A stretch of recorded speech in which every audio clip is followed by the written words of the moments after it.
Salut à tous, c'est l'équipe de Money Time, j'espère que vous allez très bien.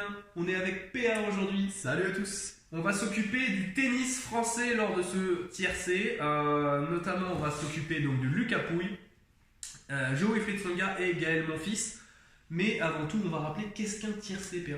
Un tiercé, c'est simple, c'est 3 équipes, 3 personnes, 3 joueurs, 3 pays, 3 championnats qu'on aura sélectionnés auparavant et parmi lesquels on va essayer de définir alors un favori, un outsider et enfin un tocard. Ça me plaît. Ça me plaît. Un peu sur le même principe que les courses de chevaux, d'où le nom, le tiercé. Le tiercé, exactement. Alors le favori, c'est celui qu'on aura donné, qui pour nous aura éventuellement le plus de potentiel ou la plus grande légende. C'est ça. Celui qui aura eu les meilleurs titres. Ça va dépendre du tiercé en général, quoi. Ça va dépendre des personnes ou des équipes qu'on va. Et des critères qu'on aura définis auparavant. Bien sûr. Aujourd'hui, on a 3 gros potentiels. On a un point de vue du tennis français. Je vais m'occuper du plus jeune, là, pour le moment. Lucas Pouille. Il a 25 ans.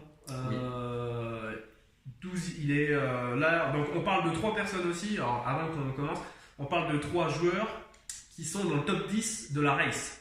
Donc, le classement de la race, le classement qui est déterminé en fait compte au fil de la saison et qui programme. C'est une projection en fait compte vers le classement ATP final. Donc voilà, donc ça veut dire qu'en gros quand tu es dans le top 10 de la race, tu as fait des bonnes performances avant et on peut le mentionner parce que Lucas Pouille a fait demi-finale à l'US Open en perdant contre Novak Djokovic, le vainqueur de l'US Open. On parle de Gaël Monfils qui vient de gagner là récemment, parce qu'on est en mois de février, là on est fin février, donc il vient de gagner Rotterdam. Et Joe-Wilfried Tsonga qui a fait une très bonne tournée australienne et qui vient de gagner le tournoi de Montpellier. Donc voilà, après on va parler un peu plus de carrière, là on est sur du court terme donc c'est pour ça on parle de l'actualité brûlante. On va essayer de faire ça de manière très concentrée. Voilà. Donc Lucas Pouille, 25 ans, droitier, revers à 2 mains, c'est un joueur avec un potentiel vraiment énorme, je pense qu'on va beaucoup le dire, on va beaucoup le dire ça, potentiel énorme, on va beaucoup le dire dans cette vidéo. C'est un joueur qui a été donc au mieux 10e mondial quand même, il y a 2 ans maintenant. Il a déjà gagné 5 titres, il a gagné 3 titres en 2017, il a gagné 1 titre en 2018. À savoir qu'il a gagné 3 titres sur dur, 1 titre sur terre battue et 1 titre sur gazon, étonnamment, c'était à Stuttgart sur gazon. Un joueur assez complet. C'est un joueur très complet, qui a une grande palette de jeux. Qui a changé de coach, voilà, ça a fait beaucoup couler d'encre cette histoire, qui est maintenant avec Amélie Mauresmo. Je pense que ça lui a fait du bien, en tout cas en ce début d'année on peut voir que ça lui a fait beaucoup de bien. Amélie lui donne, je pense, beaucoup d'expérience, voilà, elle a beaucoup accumulé aussi de bon coaching, j'ai envie de dire, avec Andy Murray. Voilà, quand tu coaches Andy Murray derrière et que tu coaches Lucas Pouille, ça a une certaine valeur quand même. Andy Murray, c'est une référence. C'est une référence, donc voilà. Lucas, c'est aussi beaucoup d'irrégularité. C'est aussi beaucoup de déception à des moments où on l'attendait. C'est aussi c'est aussi une Coupe Davis. Une Coupe Davis, effectivement. Il a été dans l'équipe de France qui a gagné la Coupe Davis contre les Belges il y a 2 ans. Oui. Donc voilà, c'est ça aussi. Lucas, c'est quelqu'un qui je pense, on va encore en parler pendant un bon bout de temps. Qui est l'avenir du tennis français, quoi qu'on en dise, même si je sais que voilà, en commentaire n'hésitez pas à me dire de toute façon si vous êtes d'accord ou pas, mais c'est vrai que voilà, Lucas, il y a beaucoup d'avis qui tergiversent sur lui, mais à tort ou à raison, ça on pourra le dire. Pour moi Lucas, c'est un joueur que j'affectionne énormément, qui a très peu de lacunes, sauf peut-être mental. Voilà, c'est là où le bas blesse, quoi. Ouais, il a le temps d'apprendre encore, il a que 25 ans. Je pense qu'Amélie va lui faire du bien. Moi, beaucoup de gens ont dit Amélie Mauresmo, ça va pas matcher, ça va pas aider. Il y a eu le problème aussi où Amélie Mauresmo normalement devait être capitaine de l'équipe de France de tennis, donc ça c'était dans les plans, puis finalement elle a revu pour Lucas. Donc voilà, tout ça mis bout à bout fait qu'il y a eu un grand schmilblick et finalement il a fait taire direct les critiques en allant en faisant une demi-finale de l'US Open et puis une bonne demi. Enfin voilà, il y va, il perd contre le vainqueur de l'US Open, Novak Djokovic qui est intouchable, donc il a vraiment pas à rougir. À savoir que voilà, là il a été absent pendant plusieurs durées dû à un virus qu'il doit soigner. Donc voilà, à voir dans quel état il va revenir. Normalement, il devrait revenir pour la tournée des Masters 1000 là, aux États-Unis, à Indian Wells et à Miami. On va voir dans quel état il arrive. Mais en tout cas, sur ce début de saison là, et même sur le reste de sa carrière, voilà, il y a de la matière, il y a quelque chose à faire avec ce joueur-là. Donc voilà, on vous donnera un classement à l'issue en fin de vidéo, les amis. Vous avez maintenant, si vous avez déjà vu le premier tiercé, vous savez un peu comment ça marche. Est-ce qu'on peut parler d'un autre Français qui lui aussi a un potentiel énorme? Ouais, un potentiel énorme, mais il commence à plus être tout jeune. Exactement. Gaël Monfils. Gaël. 32 ans, Gaël, mine de rien, sur le circuit depuis 2004 déjà. 2004, 15 ans. Ça fait 15 ans qu'il est sur le circuit. Tout comme Joe Wilfried Tsonga. Voilà. Voilà. Les deux ont commencé en même temps, ils ont été pros en même temps. Donc aujourd'hui, 23e au classement ATP, 8e à la race. 8e à la race. Dû à son super début de saison, enfin surtout à son super tournoi à Rotterdam, où il bat quand même Wawrinka en finale. Wawrinka qui est quand même un client, le Suisse. Qui jouait très bien aussi. Donc, qui est, voilà. Oui, puis il a battu Daniil Medvedev en demi-finale, qui lui aussi était sur une super forme à ce moment-là. Il a gagné un tournoi. Donc gros tournoi de Gaël, ce qui lui permet d'être 8e à la race, 23e au classement ATP. Son meilleur classement c'était en 2016, où il était 6e. Gaël Monfils, c'est 8 titres dans sa carrière, donc avec le dernier là à Rotterdam. Le premier c'était en 2005. Donc ça commence à faire pas mal. 15 ans quasiment. Il partage ses titres en indoor et en outdoor. Je crois que c'est 4 et 4, enfin voilà, 3 et 5. C'est rien de significatif là-dessus. Voilà, Gaël, c'est dommage parce que voilà, ça fait longtemps qu'on l'attend, mais on commence à plus l'attendre parce que il faut plus beaucoup l'attendre. Le problème c'est que si on regarde sur du court terme, ce qu'il a montré à Rotterdam, c'est magnifique. Il fait un jeu, il produit un jeu hyper complet, mais même dans le match, il arrive à être irrégulier. C'est-à-dire que même dans le match, il arrive à faire un super premier set. Dans le second set, il n'y a plus rien. Il explose, tu crois que physiquement il est rincé, et finalement dans le troisième, il se reprend, il a un second souffle et ça repart. C'est ça que. Et la carrière de Monfils, elle est toujours là-dessus. Après, il y a eu des gros différends avec Yannick Noah, capitaine de l'équipe de France, et ça n'a jamais trop matché avec lui.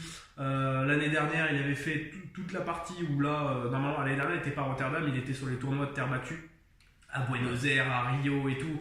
Le mec il va se taper de la terre battue au mois de février avec des mecs. Après c'est des choix. C'est des choix de calendrier, mais toi l'année dernière c'était un peu bancal ce qu'il faisait. Là cette année, là il a dit que pour Marseille il irait pas pour des prudence pour son poignet a priori. Donc voilà, faut faire très attention avec mon fils, faut pas s'enflammer parce qu'il y a beaucoup d'amoureux de mon fils et vous avez raison parce que quand il produit un jeu comme ça et qu'il est régulier et qu'il est au top de sa forme.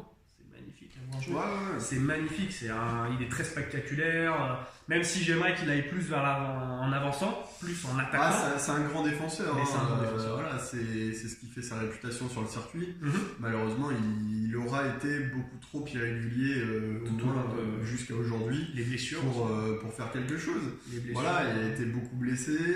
Maintenant, s'il avait été au top de sa forme, on aurait pu espérer un top 5 parce que dans un tournoi, c'est un joueur qui est capable de battre tout le monde. C'est ça.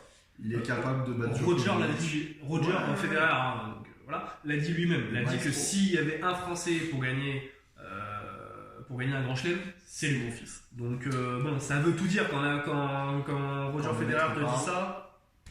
Voilà, il n'y a plus le cas. Je vais parler d'un autre Français du coup, Joe Wilfried Tsonga, qui pareil 2004. Son entrée dans le circuit principal, c'est alors on n'a pas dit, mais Gaël Monfils c'est le plus grand, il fait 1m93, Joe fait 1m88 et Lucas fait 1m85. Donc voilà, ça peut paraître bizarre parce que sur le court, on n'a pas forcément l'impression que Gaël soit si bon que ça. On les voit souvent de haut, les prises voilà, de vue, donc on peut pas trop se rendre compte. Mais c'est important quand même, Gaël il fait quasiment 10 cm de plus. Et c'est pas le meilleur serveur. Hein. C'est pas le meilleur serveur, Gaël. C'est loin d'être le meilleur serveur. On parlera aussi après d'un point de vue caractéristique qui est le meilleur serveur, meilleur retourneur, etc. Joe, c'est un coup droit énorme, tout en puissance, un gros service. C'est un coffre physique quand il est bien physiquement, c'est tout simplement incroyable. On se rappelle de sa finale à l'US Open, c'était en 2009. Voilà, c'est 17 titres. Ouais, c'est 17 titres en carrière, c'est 5e meilleure place en 2012. Déjà un titre cette année, c'est incroyable. Voilà, Joe, c'est complètement fou. Et puis il en a gagné sur dur. Alors dur, c'est quand même sa cam. Je regarde, hein, j'ai mes notes à côté. Il en a gagné sur terre battue il y a 2 ans à Lyon.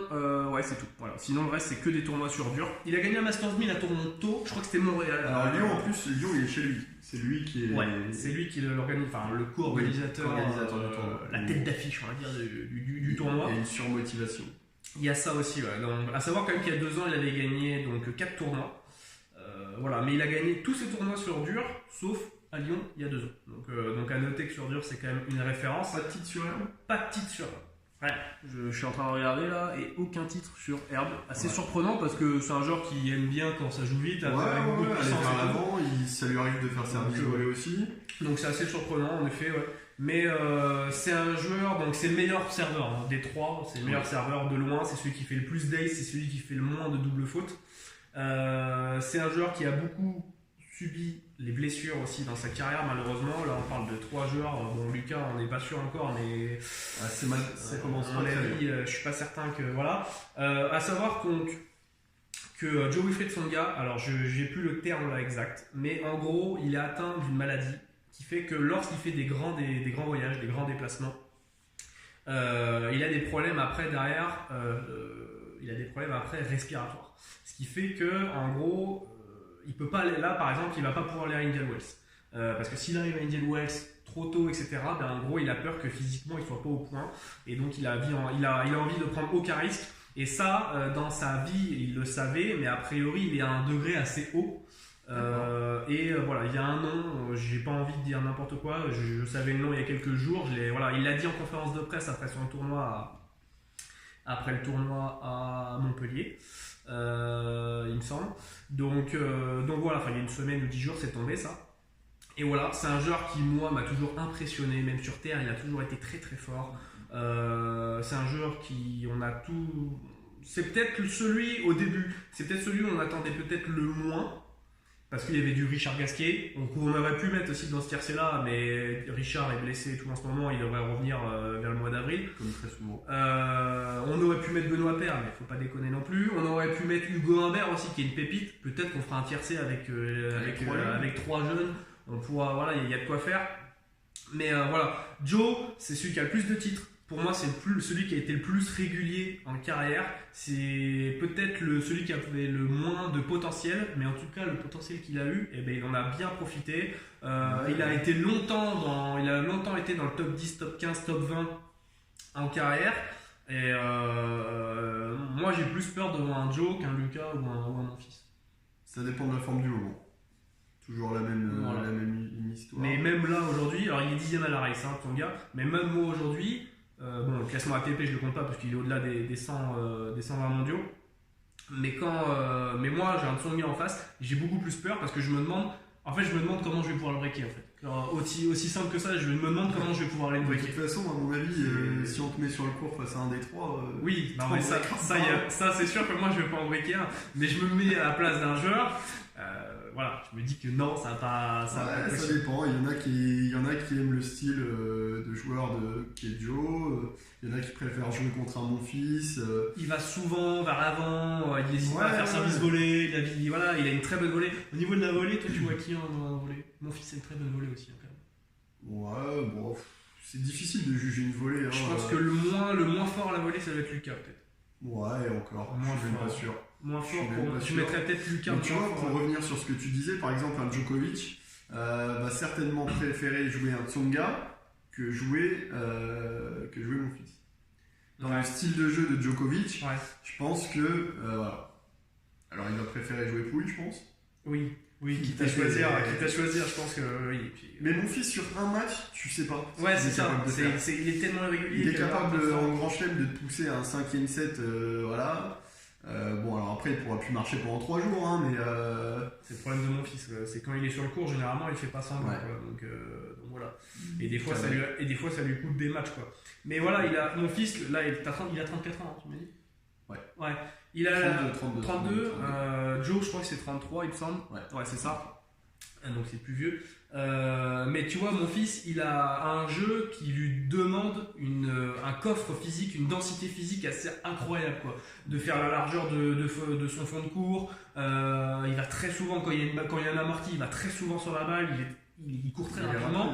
Il a un bon toucher de balle malgré tout. Mais tu vois, ça demande énormément de coffre physique. Et ça demande d'avoir un peu comme Ferrer, il y a plein de joueurs comme ça qui ont besoin d'avoir une grosse force physique pour exploiter leur jeu au maximum.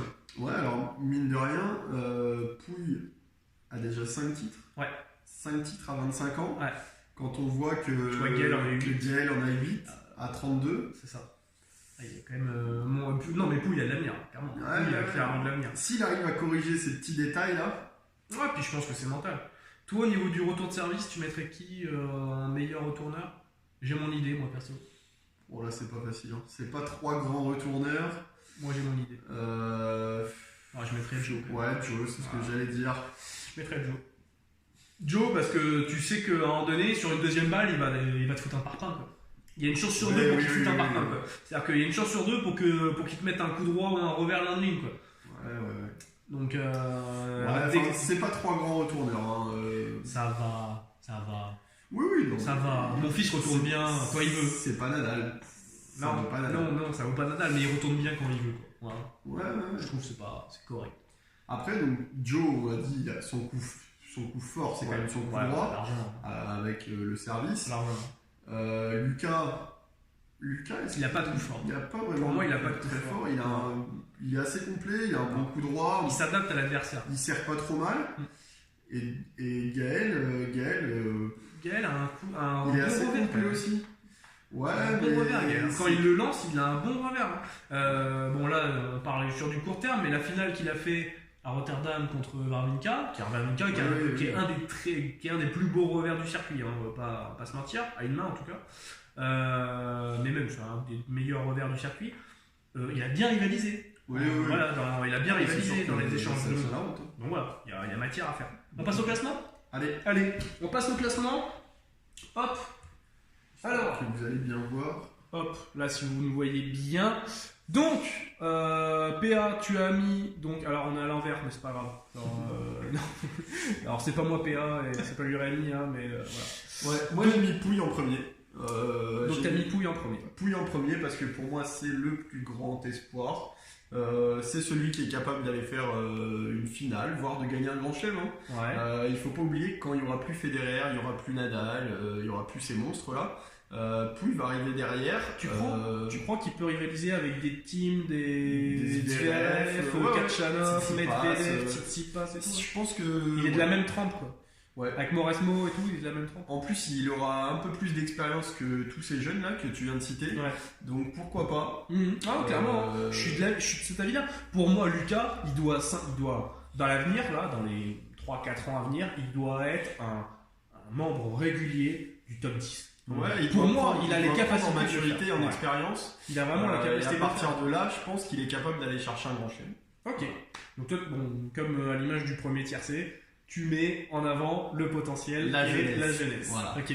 Moi, j'ai mis Joe Tsonga pour sa régularité par rapport aux deux autres. C'est vraiment là le poids. Pour moi, sur une carrière, je compterais beaucoup plus sur un Tsonga que sur un Pouille ou un Monfils. Même si oui, Monfils fait peur sur un match, Pouille sur un match peut aussi gagner n'importe qui. Mais pour moi, Joe, c'est une référence. Sur la durée, il a montré que sur sa carrière, il était très, très solide. C'est un joueur qui, pour moi, me fait très peur sur un court. où je me demande comment les mecs arrivent à retourner correctement pour pas que Joe ait une balle pour pouvoir gagner le point facilement derrière. Il revient en forme et puis j'ai envie de le revoir revenir au top niveau. Quoi. On a tous envie de revoir Joe pas à ce classement-là, au-delà de la 120e place. Voilà, là il fait un super début de saison, je suis très content pour lui. Il est avec les médias et tout, il parle très bien, il est en totale décontraction. Tu sens que ça va, il va bien et tu sens que voilà, il fait son calendrier, il fait sa saison. Voilà, en gros, laissez-moi un peu bosser tranquille et puis vous verrez, il y aura le job qui sera fait. Quoi. On a mis tous les deux mon fils Tokar, j'enlève le tableau. On a mis mon fils Tokar tous les deux. Ouais, je pense pour les mêmes raisons. Ouais, c'est la plus grosse déception. Ouais, je pense pour les mêmes raisons. Alors que ça pourrait être un super joueur, hein, mais comme on l'a dit, beaucoup trop irrégulier pour pouvoir espérer quelque chose. Ouais, et puis tellement des déclarations. Seulement 8 titres, hein. Seulement 8 titres en 15 ans. Mais ouais, mais il a fait énormément. Ça fait un tous les 2 ans. Il a souvent été en finale, mais il a rarement gagné. Pour un joueur de la trempe de mon fils, un titre tous les 2 ans. Alors on parle pas seulement des grands chelems, des Masters 1000, non, là c'est même en 250. Hein. Tu vas pas me dire quand même que mon fils est pas capable de gagner un 250. Ouais, c'est ça, son gars c'est 17 titres en 15 ans, voilà. Ça fait au moins un titre par an, quoi. Ouais, bon. En moyenne, quoi. C'est bien, déjà. Même si c'est un 250, c'est bien. C'est pas terrible, mais bien. Voilà, c'est une bonne moyenne, un titre par an. Voilà, c'est ça. Et puis bon, il a été gratté du Masters 1000. Et puis là, on l'a pas vu pendant un an quasiment. C'est ça, il revient de nulle part. Donc, avec les blessures, etc., il est sur une bonne moyenne. Même si la saison, admettons, s'arrêtait là. Oui, il a son titre. C'est bon. Non, mais voilà, ça suffit largement. Mon fils, c'est beaucoup de déception. C'est ça qui. Voilà. Et d'un point de vue des paris sportifs, là, moi, je vais donner mon avis personnel. Mon fils, c'est pas possible. C'est blacklisté. Moi, c'est blacklisté parce que tu peux jamais savoir. tu sais pas de quel pied, sur quel pied il s'est réveillé. Quoi. Le problème, c'est que s'il est tombé sur le pied gauche, ce jour-là. Non, mais c'est ça le problème de mon fils. Quoi. Il y en a d'autres. Il y a du Fonini, il y a du Benoît Paire. Enfin, Benoît Paire, lui, c'est autre chose. Il est dans une autre stratosphère. Mais si vous voulez qu'on parle de Benoît Paire, on va se régaler. Hein. Si vous voulez qu'on fasse un tiercé avec Benoît, n'hésitez pas en commentaire. Non. Non, mais je veux dire, voilà, à un moment donné. Alors, il y a un truc aussi. Mon fils, c'est pas possible. Qui inconsciemment peut-être fait qu'on l'a mis en dernier, c'est la Coupe Davis. Parce que Joe a toujours répondu présent quand on a eu besoin de lui, Lucas etc. Lucas aussi, alors que, voilà, mon fils, bon. J'ai mal au pouce, j'ai mal au. Non, et après, voilà, il a ses. Mais à un moment donné, si Noah l'a pas convoqué, qu'il y a eu des histoires, etc., voilà, alors c'est peut-être inconsciemment, mais tu vois, ça joue aussi sur le fait que... Ça a trop été il y a eu trop d'histoires. Ouais. Dans la presse, ça a trop parlé, ça a trop fait couler d'encre, c'est les problèmes de relation avec Noah, et puis vas-y que je viens en EDF, là en donné, quand ils avaient été en équipe de France, oui, EDF équipe de France, quand ils devaient aller en Guadeloupe, ils ont fait importer de la terre de France pour aller en Guadeloupe et puis c'était pour faire venir Gaël, mon fils et tout. Après ça c'est bien, le cinéma, ça se délocalise. Mais le cinéma, mais il faut pas que mon fils vienne juste pour ça, quoi. Voilà. C'est ça. Non mais voilà. En plus bon, maintenant la Coupe Davis a totalement changé avec la Cosmos Cup, etc. Me branchez pas là-dessus parce que sinon je peux vous en parler pendant des longues minutes. Non mais voilà. Moi, mon fils, je ne pouvais pas le mettre. Je pouvais même pas le mettre outsider. Genre, j'ai même pas hésité une seule seconde quand j'ai fait le classement, j'ai pas hésité une seule seconde. Je pouvais hésiter avec Lucas, mais je préfère quand même la carrière de Tsonga et je suis pas certain que Lucas fasse mieux que Joe en carrière. Je suis pas certain. Il a les possibilités. Moi, j'ai misé sur la jeunesse et en tout cas, je crois que Jacques Brunel a vu le tiercé de la semaine dernière parce que après-demain, c'est Antoine Dupont qui sera titulaire. T'imagines, il aurait mis Dupont et Serein en 9 et 10. Ça aurait été magnifique. Brunel qui suit l'émission tiercé de Money Time, ses amis. J'espère que vous avez passé l'info ou quoi. Nous, on n'a pas passé de coup de fil, hein, donc voilà. Mais j'espère que c'est vous qui avez passé l'info. Bon, en tout cas, j'espère que ça vous a plu, les amis. N'hésitez pas à vous abonner à la chaîne YouTube. N'hésitez pas à aussi cliquer sur la petite cloche pour tout simplement recevoir les notifications à chaque fois qu'il y aura une vidéo. On va faire 2 vidéos par semaine. Donc voilà, maintenant vous savez quelles sont nos séries. Il y aura aussi d'autres vidéos. Des hors-série. Tout simplement. Voilà, on vous garde quelques surprises, etc. Qui vont venir, ça va vraiment être sympa. On va vous sortir ça. J'espère que ce format vous plaît. J'espère que le format SI vous plaît. J'espère que la boîte à outils ça vous plaît. N'hésitez pas en commentaire à commenter. Si vous voulez qu'on fasse d'autres tiercés avec d'autres joueurs, des équipes, ça peut être du foot, du basket, du rugby, du tennis, du biathlon, du cyclisme, tout ce que vous voulez, tant que nous on peut connaître, parce que voilà, on connaît pas tout. Mettez pas un tiercé mettez, baseball quoi. Ouais, voilà, mettez pas. Fléchette, on va être un peu dans le dur. Ça va être compliqué, mais mettez quelque chose qui peut intéresser la communauté et tout. Et puis voilà, n'hésitez pas, on lira tous vos commentaires, on vous répondra. Si vous avez des questions, n'hésitez pas aussi à venir sur nos différents réseaux sociaux, Facebook, Twitter, Instagram. Il y a notre site aussi internet, donc money-times.net. N'hésitez pas à faire un tour si vous voulez rejoindre la famille de Money Times et devenir un parieur gagnant sur le long terme. On se dit à la prochaine les amis. Salut à tous. Ciao ciao.